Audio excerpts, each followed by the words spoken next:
Maligayang buhay po, mga kapatid. Happy Blessed Easter! Hallelujah! Ako pa rin po, si Sister Banji. At siyempre, kasama si Sister Lou, a grace-filled Easter sa inyong lahat. Welcome po muli dito sa ating sama-samang pagninilay ng salita ng Diyos.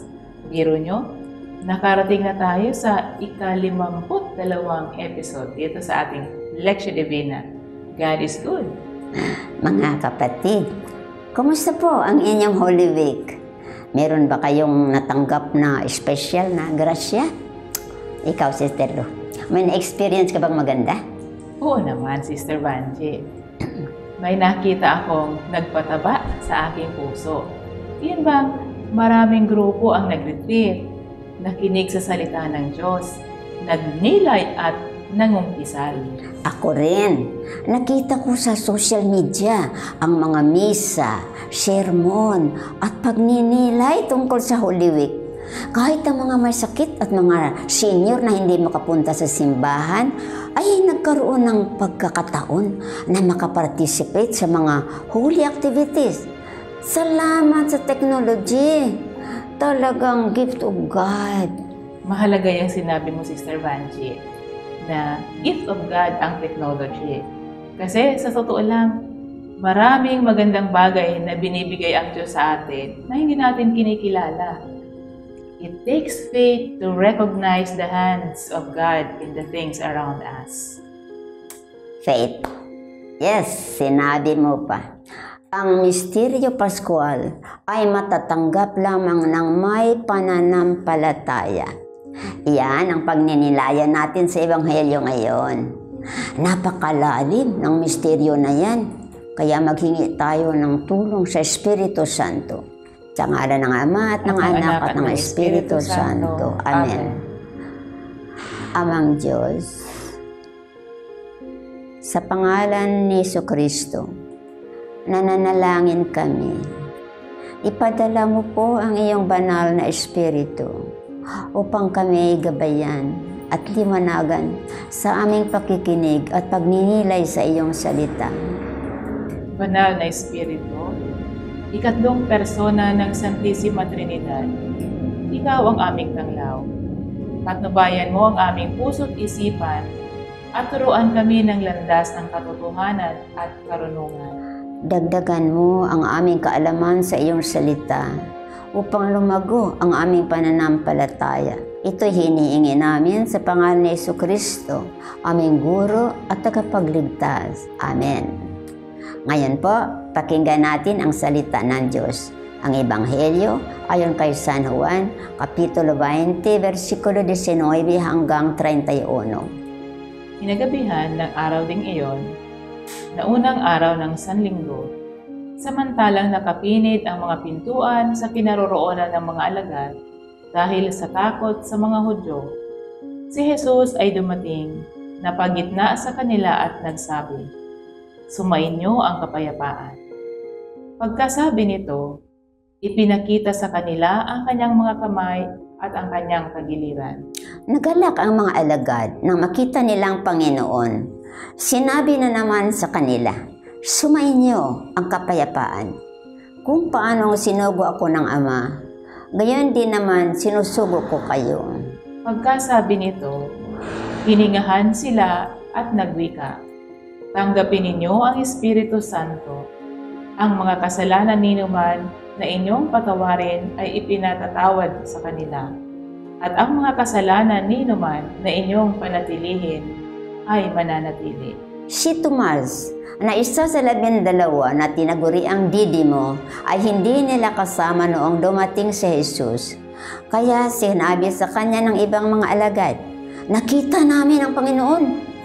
Sumagot siya sa kanila, "Maliban kung makita ko ang bakas na mga pako at maipasok ang aking mga kamay sa kanyang tagiliran, hindi ako sasampalataya." Makalipas ang 8 araw, nasa bahay na naman ang kanyang mga alagad at kasama si Tomas. Dumating si Jesus kahit na nakapinit ang mga pinto at napagitna sa kanila na nagwika, Sumainyo ang kapayapaan. At saka, sinabi kay Tomas, ilapit mo rito ang iyong mga daliri at tingnan ang aking mga kamay. Ilapit ang iyong kamay at ipasok mo sa aking tagiliran. Ikaw sana'y sumampalataya at huwag mag-alinlangan. Sumagot sa kanya si Tomas, Panginoon ko at Diyos ko. Ani Jesus sa kanya, ikaw ba'y sumampalataya sapagkat ako'y iyong nakita? Mapapalad ang mga sumasampalataya kahit hindi nakakita. Ang Ebanghelyo ng Panginoon. Pinupuri ka namin, Panginoong Heso Kristo. Sister Banji, nang magpakita si Jesus sa mga alagad, binati niya sila ng kapayapaan. Hiningahan sila ng Espiritu Santo at binigyan ng kapangyarihang magpatawad ng mga kasalanan. Nagalak ang mga alagad. Ito ang bunga ng muling pagkabuhay ni Jesus. Ano po? Kagalakan, kapayapaan, kapatawaran, buhos-buhos na biyaya. Tuwang-tuwa ang mga alagad. Maliban sa isa, si Tomas. At nang balitaan siya ng mga kasamahan niya, ayaw niyang maniwala. To see is to believe, sabi niya. Kaya siya ay tinaguri ang Doubting Thomas.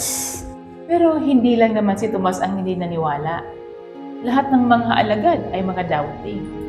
Hindi sila naniwala sa pagbabalita ng mga babaeng nakakita kay Jesus sa libingan. Kaya lang, si Tomas ang nag-express ng matinding pagdududa. Masyadong malalim ang kanyang frustration. Hindi niya matanggap ang nangyari. Ngayon, hindi na siya maniniwala.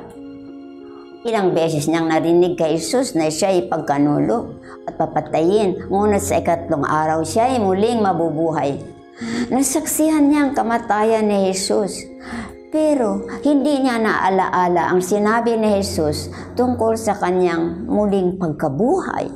At ngayon, ayaw na niyang maniwala. Mga kapanalig, hindi ba ninyo naitanong sa sarili, paano ang mga alagad na 3 taong kasama si Jesus, nakinig sa Kanya, nakakita ng mga milagro na ginawa niya, pati ang pagbuhay ng patay, paanong hindi sila makapaniwala na siya mismo ay maaaring buhayin uli ng Diyos? So, Sister Banji, anong say mo? Ang pananampalataya ay isang biyaya. Bigay ng Diyos kung kanino niya gustong ibigay. Isa ring misteryo. Nababasa natin sa Ebanghelyo na ang karamihan ng mga Hudyo, mga taong pinili ng Diyos, ay hindi naniwala kay Jesus. Samantala, may mga hintil o pagano na naniwala at nanalig sa Kanya.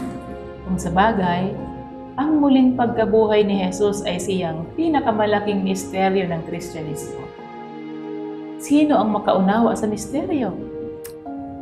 Balik tayo sa Ebanghelyo. Naintindihan ni Jesus ang sugat sa puso ni Tomas at ang kahinaan ng kanyang pananampalataya. Kaya tinawag niya si Tomas at pinahipo ang kanyang mga sugat at pinapasok ang mga kamay nito sa kanyang tagiliran. Sa paghipong iyon, hinilom ni Jesus ang sugat ng puso ni Tomas at dinilig ang kanyang pananampalataya. Kaya, naibulalas nitong huli, Panginoon ko at Diyos ko. Dakilang pagpapahayag ng pananampalataya na si Jesus ay Diyos at Panginoon na totoo. Mga kapanalig, ito rin ang sinasabi natin sa misa. Sa oras ng konsagrasyon, nananampalataya tayo na sa simpleng ostya na nariyan si Jesus, Diyos at taong totoo, Panginoon ng langit at lupa. Ito ang isa pang malaking misteryo na hindi maaabot ng kaalaman ng tao, ng filosofiya at ng siyensya. Matatanggap lamang ito sa pananampalataya. At tayo, mga kapanalig, ay nananampalataya. Tayo yung sinabi ni Jesus na mapapalad ang mga sumasampalataya kahit hindi nakakita. Aba, malaking grasya itong ating natatanggap. na minsan hindi natin pinahahalagahan. Kailangang linangin ang biyaya ng pananampalataya na ipinunla sa ating puso sa sakramento ng binyag. Hindi natin ito magagawa sa ating sariling pagsisikap. Pero pwede ang Diyos na magbigay sa atin ito. Just ask with humility. Minsan, ang pagtanggap ng grasyang hinihingi ay depende sa ating pananampalataya. Naalala nyo, mga kapanalig, si Bartimeo sa Ebanghelyo, ang bulag na humingi kay Jesus ng kagalingan. Sagot ni Jesus, "Sulong, iniligtas ka ng iyong pananampalataya." Nakakita siya at sumunod kay Jesus. Kung buhay ang ating pananampalataya, maraming kabutihan ang ating magagawa. Katulad ni Tomas, nang binuhay ni Jesus ang kanyang pananampalataya, naging apostol siya sa India. Marami siyang na-convert at namatay siyang martir. Inalay ang buhay sa pagpapatutuo kay Jesus. Kung buhay ang ating pananampalataya, makikita natin ang Diyos sa mga pangyayaring sa araw-araw. Mr. Banji, sinabi mo kanina, salamat sa technology. Ang mga may sakit at mga elderly makakapagsimba online at makakapakinig sa mga sermon sa social media. Nakita mo ang kamay ng Diyos sa social media. Praise the Lord! Kasi kung maganda ang nakikita, nagpapasalamat tayo sa Diyos. Kung mapait, nilalakasan natin ang pagsusumamo. Mga kapatid, si Jesus na muling nabuhay ay nagdala sa atin ng kaganapan ng buhay, ng pangako ng buhay na walang hanggan. Suriin daw natin ang ating pananampalataya. Ano ang ating reaksyon kung tayo'y nahaharap sa mga pagsubok? Tayo ba'y nagdarasal at nananalig sa Diyos? O nadadaig tayo ng pagdududa at discouragement? Alalahanin natin na si Jesus ay makapangyarihan at mahal niya tayo. Lumapit tayo sa Kanya. Hipuin natin ang Kanyang tagiliran na nagbubuhos ng grasya para sa ating kaligtasan. Ngayon po, sundan natin ang pagbabahagi ng ating mga panauhin, sina Sis Marlene Orsil Javier at Sis Virgie Ablao, mga parish workers ng Our Lady of Sorrows Parish. Sa ngalan ng Ama, ng Anak, ng Diyos, Espiritu Santo. Amen. Panalangin bagong magbasa ng Biblia. Amang Diyos, ipadala mo po ang iyong banal na Espiritu. Tulungan mo po akong magnilay sa iyong salita ng may pananampalataya. Itanim ito sa aking puso ng may pag-asa at isabuhay ito ng buong pagmamahal. Ayon sa halimbawa ni Kristong anak mo na nabubuhay, kasama mo ang ng Espiritu Santo, magpasawalang hanggan. Amen. Nga ng anak mo. Amen. Ang Ebanghelyo ng ating Panginoong Hesukristo ayon kay San Juan. Kinagabihan ng araw ding iyon, na unang araw ng Sanlinggo, samantalang nakapinid ang mga pintuan, siya kinaroroonan ng mga alagad dahil sa takot sa mga Hudyo. Si Jesus ay dumating, napagitna sa kanila at nagsabi, "Sumainyo ang kapayapaan." Pagkasabi nito, ipinakita sa kanila ang kanyang mga kamay at ang kanyang tagiliran. Nagalak ang mga alagad nang makita nila ang Panginoon. Sinabi na naman sa kanila, "Sumainyo ang kapayapaan. Kung paanong sinugo ako ng Ama, gayon din naman sinusugo ko kayo." Pagkasabi nito, hiningihan sila ng wika, "Tanggapin ninyo ang Espiritu Santo. Ang mga kasalanan ninuman na inyong patawarin ay ipinatatawad sa kanila, at ang mga kasalanan ninuman na inyong panatilihin ay mananatili." Si Tomas, na isa sa 12 na tinaguri ang Didimo, ay hindi nila kasama noong dumating si Jesus.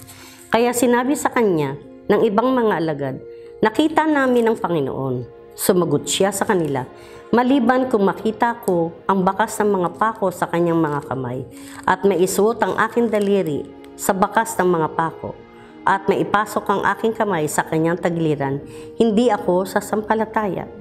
Makalipas ang 8 araw, Nasa bahay na naman ang kanyang mga alagad at kasama si Tomas.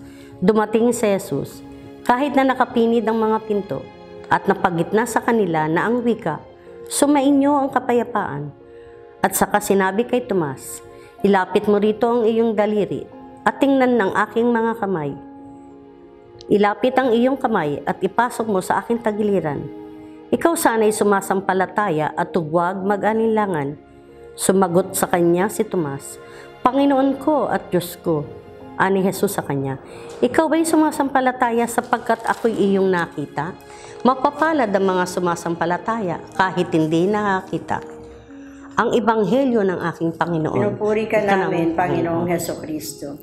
Tanggapin ninyo ang Espiritu Santo. Ang mga kasalanan ninuman na inyong patawarin ay ipinatatawad sa kanila, at ang mga kasalanan ninuman na inyong panatilihin ay mananatili.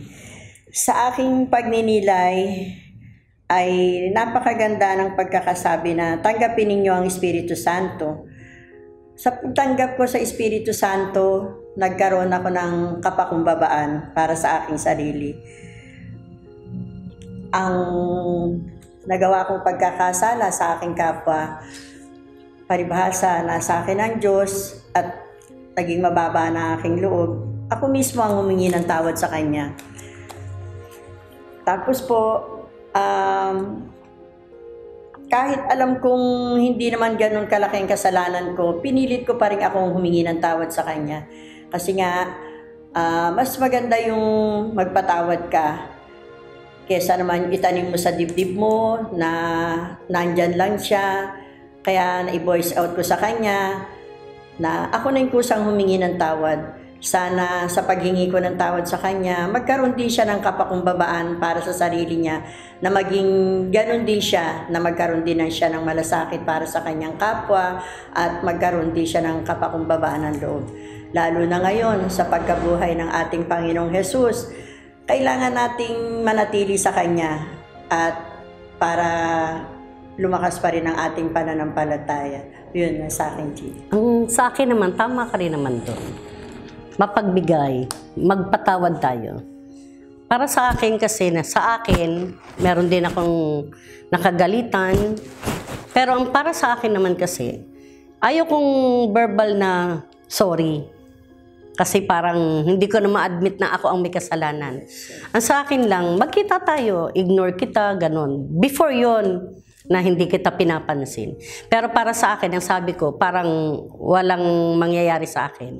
So, ang ginagawa ko, tumatabi ako sa'yo, nakikipag-usap na ako, pero ayoko kasing bang yung pinagkagalitan natin, kailangan pa nating ikwento. Kasi ikaw kasi ganun, magsisisihan tayo. Para sa akin, ayoko yun. Pag pinatawad kita, okay na, wala na, tapos na yun. Yun ang sa akin. Ganun ako magpatawad sa tao. And then, ang pagkatapos, ang sabi ni Lord, kung tayo ba'y nananampalataya sa Kanya dahil nakikita natin siya, hindi sa ganun Ang sa atin naman kasi, oo, nananampalataya sa Kanya, makita man natin siya o hindi. Para sa akin, katulad nung sa akin na nananampalataya ako sa iyo, sa Kanya, humihingi ako ng ganun tungkol sa problema ko. So, minsan, syempre, hindi naman kaagad tayo na, sige, ito yung hiling mo. Di ba, may kasabihan nga na maghintay tayo sa ibibigay ni Lord. Ako ganun, naghihintay ako. Pero yun at yun pa rin yung hinihingi ko sa Kanya. So hanggang sa pagdating ng araw, hindi ko na naman namamalaya na binibigay na para sa akin ni Lord. Kaya ang pagkakaano ko, kahit hindi ko siya nakita, nananampalataya pa rin ako sa Kanya. Ganun ang sa akin. Ganda ng binasa natin. Sa ngalan ng Ama, ng Anak, ng Diyos, Espiritu Santo. Amen. Panalangin pagkatapos magbasa ng Biblia. Panginoon, tulungan mo ng iyong salita ang maging tanglaw sa aking landas. Nawa ang kapangyarihan nito ang magbigay lakas sa akin upang mamuhay ako bilang iyong anak at tunay na saksi ng iyong pag-ibig. Amen. Sa ngalan ng Anak, ng Diyos, Espiritu Santo. Amen. Maraming salamat, Sis Marlene and Sis Virgie, sa inyong magandang sharing. Nawa, sa tulong ng pagninilay sa salita ng Diyos, lalakas ang inyong pananampalataya at maibabahagi ninyo ito sa iba. ang ligayang hatid ng pagkabuhay na muli ni Kristo. Okay, maraming salamat po sa inyong lahat na nakasama namin ngayon at sa lahat ng sumusubaybay dito sa ating Lectio Divina. Alaala namin kayong lahat sa aming panalangin. At muli, inaanyayahan namin kayong mag-subscribe sa aming YouTube channel, mag-like, follow at share sa aming Facebook pages. Maraming salamat din po sa inyong suporta sa aming misyon sa Bible Ministry. Pagpalain nawa kayo ng ating Panginoon. At sa mga nais pang tumulong, maaari po kayong mag-deposit sa mga sumusunod na bank accounts. Bilang pagtatapos, magpasalamat tayo sa ating Panginoon. Alalahanin natin ang mga nagdurusa, ang mga biktima ng kalamidad at digmaan, ang mga may sakit at mga healthcare workers, ang mga pinuno ng simbahan at ng pamahalaan. Magpalain nawa tayo ng Panginoong Hesus, ang ating mapagmahal at mahabaging Diyos. Sama-sama po tayo manalangin. Sa ngalan ng Ama at ng Anak at ng Espiritu Santo. Amen. Mapagmahal naming Ama, maraming salamat po sa iyong walang kupas na pag-ibig na nag-udyok sa iyo upang ipadala ang iyong bugtong na anak na si Jesus upang kami tubusin sa kasalanan at kamatayan. Sa kanyang muling pagkabuhay, ipinakita mo sa amin na bilang iyong mga anak, kami ay tinatawag sa magbagong buhay sa pananampalataya, pag-asa at pagmamahal. Tulungan mo po kami na dalhin ang mabuting balita sa buong mundo upang sa pangalan ni Jesus ay maninikluhod ang lahat ng nasa langit, sa lupa at sa ilalim ng lupa at ipapahayag ng lahat ng dila na si Kristong Panginoon sa ikalalwahati ng Diyos Ama. Ipinauubaya namin sa iyo ang mga naliligaw ng landas, ang mga kabataan, ang pamilya, ang media of social communications, ang aming mga taga-subaybay. Hinihiling namin ito sa pamamagitan ni Kristong anak mo na nabubuhay at naghahari kasama mo at ng Espiritu Santo magpasawalang hanggan. Amen. Sa ngalan ng Ama at ng Anak at ng Espiritu Santo. Amen. Mga kapatid, muli, salamat po. Lagi nating alalahanin, mahal tayo ni Lord. Purihin siya ngayon at magpakailanman. See you next first Wednesday of May at 6 p.m. Here in this FB page and YouTube channel.